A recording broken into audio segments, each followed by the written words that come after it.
आज साहेबांना जाऊन जवळपास 12 वर्ष झाली.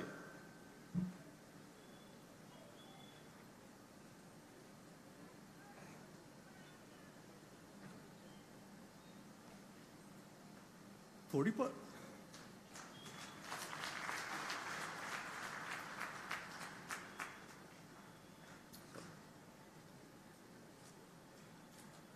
उणीव नेहमीच भासते.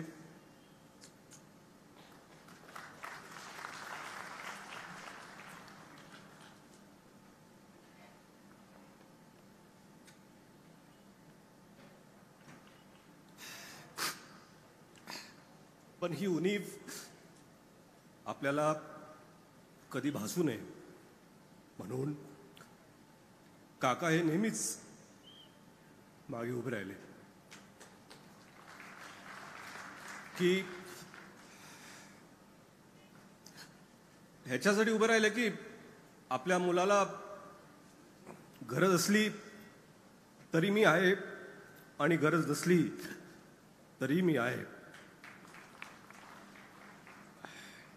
काकांना बऱ्याचशा वेळेस बोलता आलं नाही, पण आज मला वाटतं की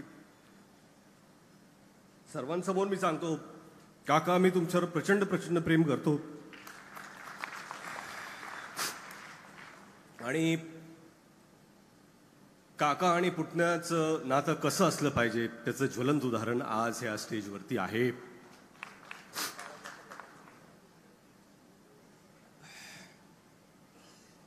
आणि मुलगा म्हणून साहेबांनी कधीच आम्हाला रोखलं नाही. म्हणजे वडील म्हणून असतं ना की तू हे कर, तू ते कर, असं झालं पाहिजे, असं केलं पाहिजे. आई वडिलांनी आम्हाला मोकळी सूट दिली होती. एकच गोष्ट सांगितली, तुम्ही अभ्यास करा, तुमचं शिक्षण पूर्ण करा. भैया केमिकल इंजिनियर झाले, धीरज MBA ते झाले, मी आर्किटेक्ट झालो. परंतु मला वाटतं की त्यांच्याकडून ही गोष्ट शिकण्यासारखी होती की मुलांवर कधी कुठल्याही गोष्टीचा दबाव आणण्याची गरज नाही. त्यांची स्वप्ने त्यांना जगू द्यावी, त्यांना आयुष्यात जे करायचं आहे ते करू द्यावं. आपण खंबीरपणे फक्त त्यांना जिथे उडायचंय त्यांच्या उडाणासाठी, भरारीसाठी आपण फक्त हवा द्यावी, तेवढंच काम त्यांनी केलं.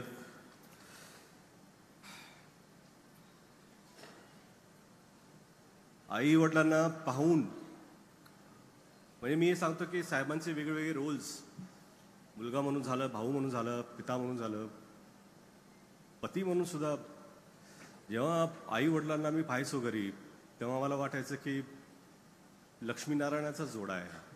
आणि मला वाटतं की प्रत्येकाला वाटतं आपले आई वडील हे लक्ष्मीनारायणच आहेत. आणि कधीही कुठले अपशब्द घरी वापरले नाहीत, कधीही कुठल्या वरच्या स्तरावर कधी बोलणं झालं नाही. आणि हे स्वभावाचा जो गुण आहे तो कुठेतरी आम्ही घ्यायचा प्रयत्न करतो, आम्ही तसं वावरण्याचा प्रयत्न करतो.